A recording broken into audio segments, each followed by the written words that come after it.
Olá, muito obrigado a você que se liga mais uma vez no canal Teologia para a Vida.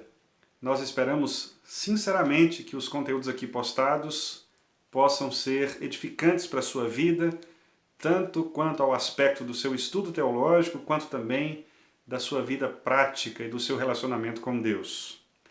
Hoje eu quero falar com você sobre o capítulo 18 de Apocalipse. Este é um capítulo rico, tanto quanto pelo seu conteúdo, como também pela sua estrutura literária.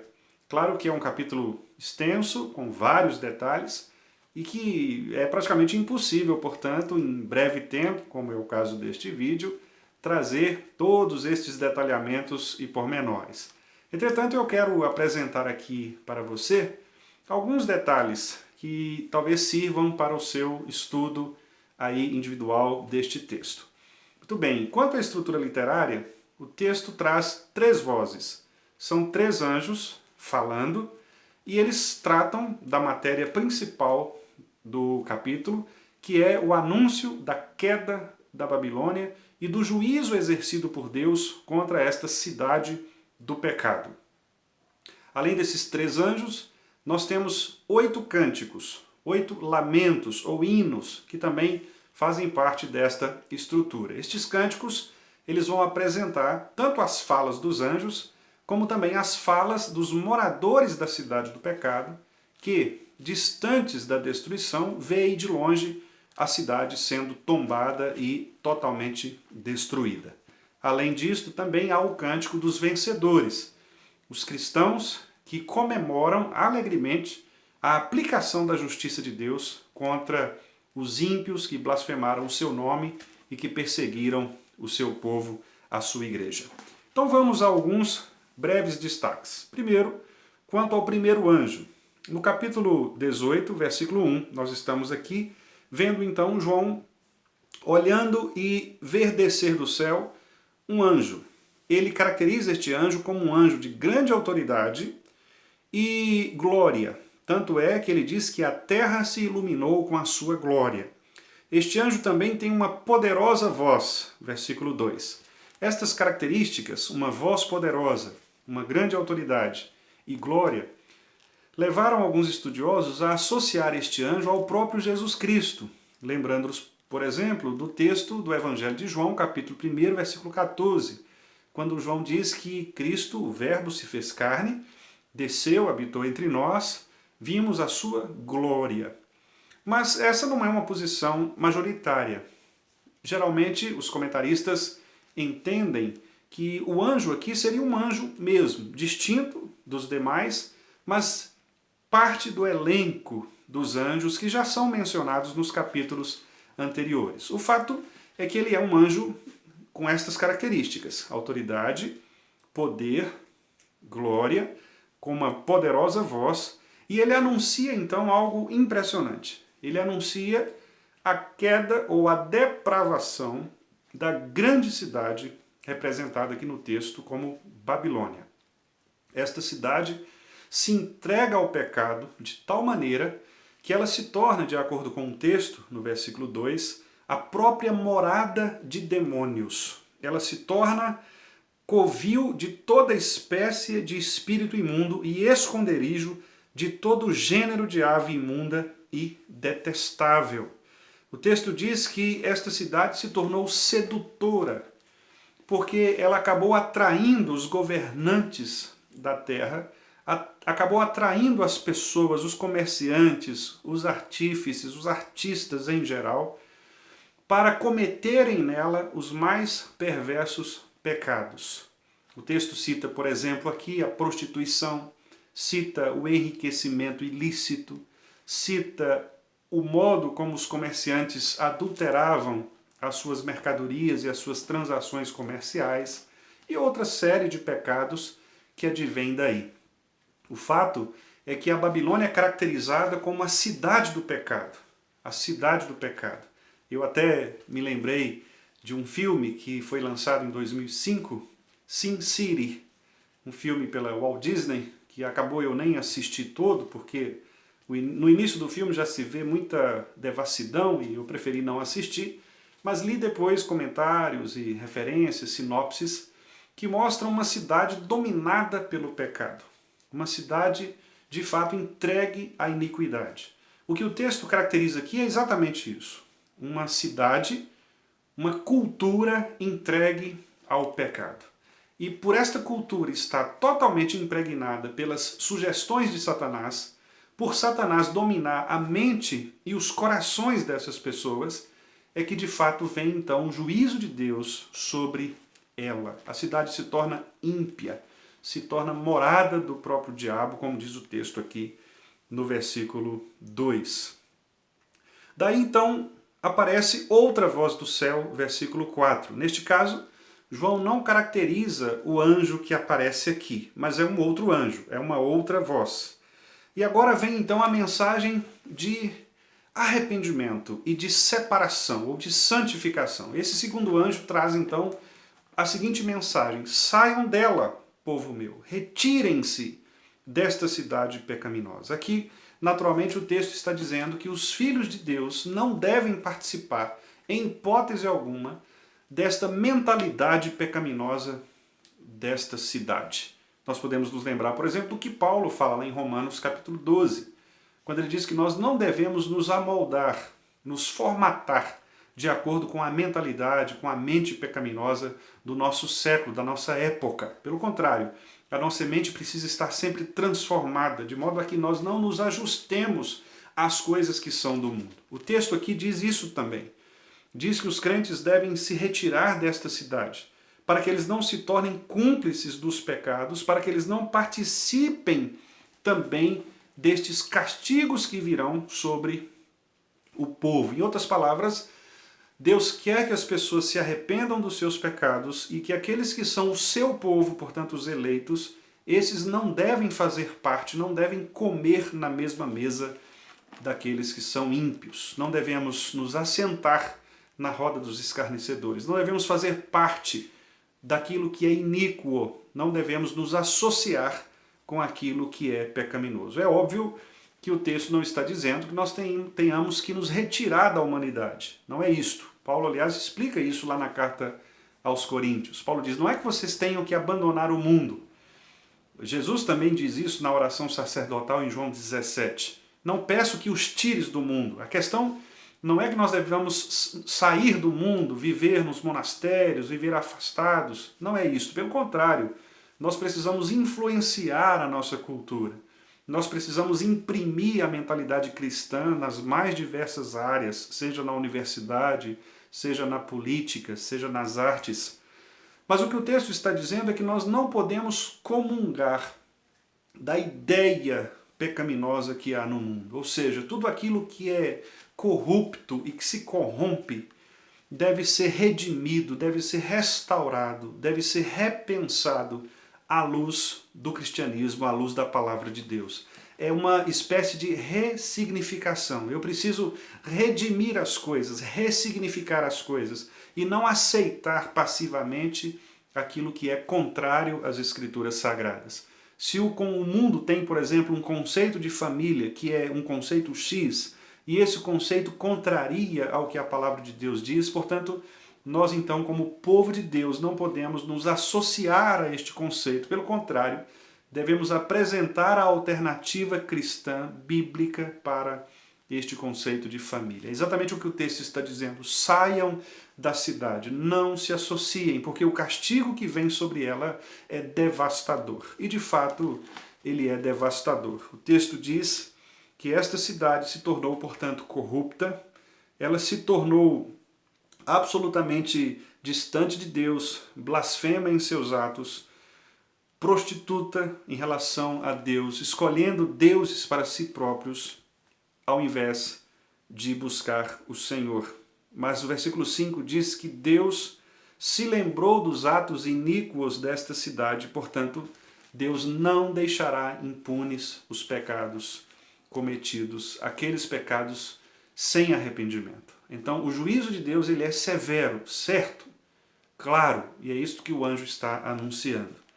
Depois, na sequência do texto, nós então temos aqui os lamentos, os cânticos, os hinos daqueles que são admiradores dessa cidade, que viveram dessa cidade, que usufruem da luxúria, da prostituição, da avareza, da corrupção, dos pecados desta cidade. Aqui nós temos algumas classes. Por exemplo, os governantes, no versículos 9 e 10. Os governantes, eles se levantam, choram, se lamentam. Aqui o texto diz os reis da terra, né?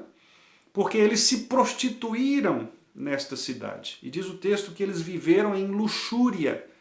E agora eles de longe, eles gritam: ai, tu grande cidade Babilônia, poderosa cidade, mas em uma hora chegou o teu juízo. A segunda classe são os comerciantes, os mercadores, aqueles que faziam mercadorias de ouro, de prata, pedras preciosas, pérolas, mas eles também usavam dos seus recursos para alimentar o pecado. Possivelmente eles eram corruptos nas suas transações e nos seus negócios. E o texto diz também que agora eles estão lamentando, chorando. Versículo 16, a grande cidade que antes era vestida de linho, agora também está caindo, está se tornando absolutamente devastada. A gente vê também aqui mais à frente, além destes, o versículo 18 diz que eles viram a fumaça do fogo que queima a cidade. E então a gente vê agora o versículo 19, lançaram pó sobre as cabeças e chorando, pranteando, gritavam: ai da grande cidade, na qual se enriqueceram todos os que possuíam navios no mar. Aqui é a terceira classe, são os navegadores. O texto cita navios, pilotos, possivelmente uma referência àqueles que tinham embarcações, eram donos de navios, donos de transportes, né? E que se enriqueciam também ilicitamente, que transportavam, quem sabe, tráfico de coisas ilícitas, né? De produtos ilícitos, e agora também eles estão vendo a queda. Então essas três classes aqui, os governantes, os comerciantes e os donos de navios, né? E pilotos, como o texto nos diz. Então vem a voz do terceiro anjo, versículo 21. Este anjo ele é caracterizado como anjo forte. Um anjo forte. O terceiro anjo se levanta e ele pega uma pedra de moinho e joga para dentro do mar. Dá a ideia daqueles asteroides que são lançados para a Terra e que caem no mar, e daí surge então uma devastação, um grande terremoto de tsunamis, né? É algo de fato bastante característico de um cataclisma.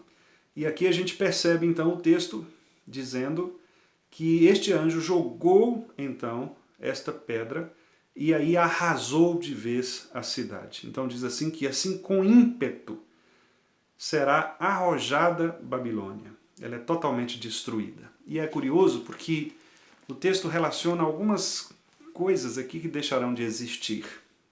Ele diz que, por exemplo, a voz dos arpistas, dos músicos, os tocadores de flautas, trombetas, nunca mais se ouvirá. Não haverá também artistas, aqueles que trabalham com arte. Não haverá também aqueles que alimentam as pessoas, representado aqui pelas pedras de moinho, que geralmente eram utilizadas para moer o trigo, cereais, etc. Também não haverá luz, porque não haverá luz de candeia. Não haverá também casamentos, os noivos não falarão mais. E isso mostra a destruição da cultura. A cultura será destruída, os artistas serão destruídos, os trabalhadores serão destruídos, não haverá mais festas, não haverá mais alegria. Então aqui você percebe uma destruição completa, né?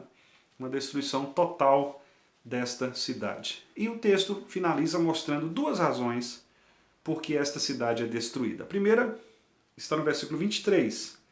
Porque os teus mercadores foram os grandes da terra, e porque todas as nações foram seduzidas pela tua feitiçaria.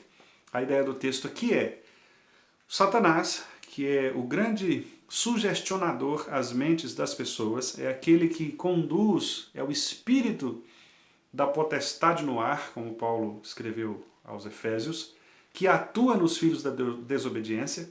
Esta mentalidade satânica, demoníaca, ela toma conta de uma cidade, ela perverte a cidade, ela traz pecados terríveis à cidade, e então as pessoas são seduzidas por estas iniquidades, por estas sugestões, e elas passam então a fazer coisas absurdas.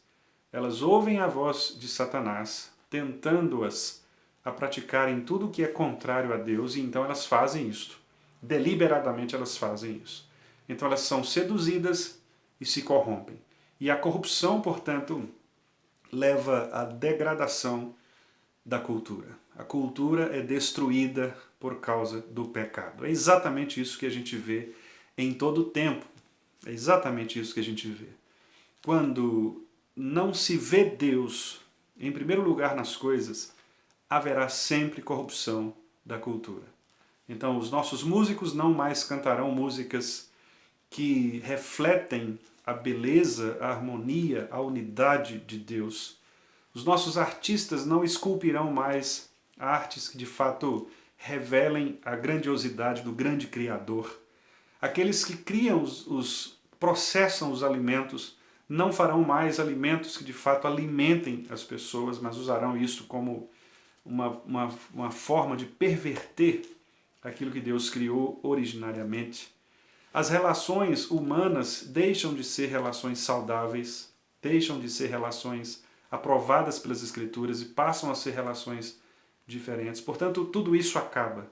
Acabam-se os músicos, a arte em geral, acabam-se os artífices, acabam-se também os casamentos, as festas, os grandes ajuntamentos humanos para o bem. Mas ao contrário disso, o que se vê é uma perversão, é uma distorção, é uma descaracterização daquilo que Deus criou.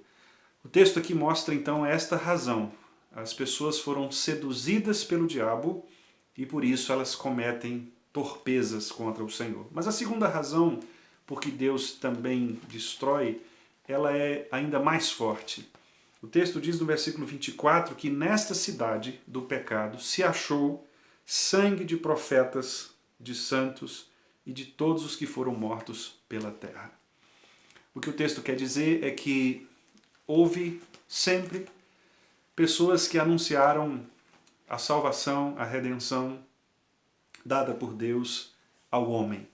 Mas sempre houve também aqueles que se levantaram contra estes pregadores, contra estas pessoas, para matá-los. São chamados mártires, aqueles que perderam as suas vidas neste mundo, pregando o evangelho do Senhor Jesus Cristo, pregando a salvação, foram ridicularizados, receberam as mais terríveis zombarias, blasfêmias, mas resistiram até o fim e muitas vezes foram mortos. O texto diz que os crentes clamam a Deus para que a justiça seja feita contra estes que lutaram, guerrearam, oprimiram e mataram os santos profetas do Senhor. E Deus ouve as orações. E como nós já falamos nos capítulos anteriores, Deus agora está cumprindo a sua justiça e punindo exemplarmente todos quantos oprimiram a igreja do Senhor em todos os tempos. O ímpio jamais sairá impune da sua impiedade. Deus castigará com o peso da sua mão, como uma pedra de moinho caindo sobre a terra, como um asteroide que vem e destrói completamente a cultura pecaminosa que desprezou o Senhor. Portanto, o que nós aprendemos aqui neste texto? Acho que algumas lições. Primeiro, como nós já temos visto em todo o Apocalipse, Deus ouve as orações do seu povo. Nós não precisamos achar que Deus se esqueceu de nós, nem achar que o injusto, o ímpio, passará por inocente. Não, Deus punirá o ímpio. Uma outra lição é que nós estamos neste mundo e nós precisamos ter o cuidado de não nos misturarmos com este mundo. Nós precisamos saber que estamos aqui com o propósito de redimir este mundo do seu pecado e trazer graça a ele. Pregar o evangelho da graça, da restauração.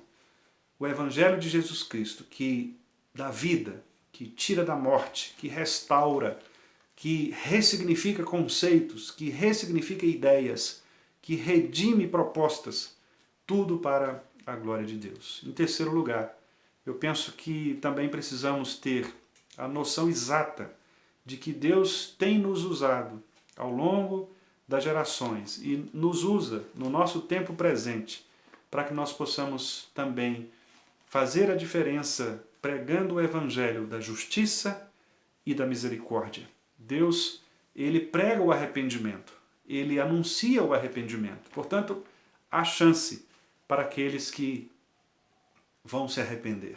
Os que se arrependerem, eles farão parte destes que fugirão desta cidade pecaminosa e, portanto, não recairá sobre eles a ira de Deus.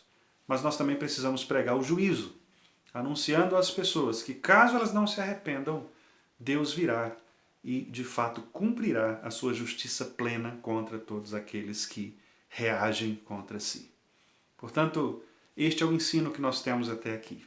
Que Deus te abençoe e que você possa continuar estudando o Apocalipse, continuar acompanhando aqui o nosso canal e assim compartilhando conosco. Deixe inclusive o seu comentário nos vídeos, faça a sua pergunta, assim nós vamos poder interagir melhor e quem sabe ajudar você e também sermos ajudados pela sua análise, pelo seu estudo do texto bíblico. Que Deus te abençoe, até a próxima, se Deus quiser.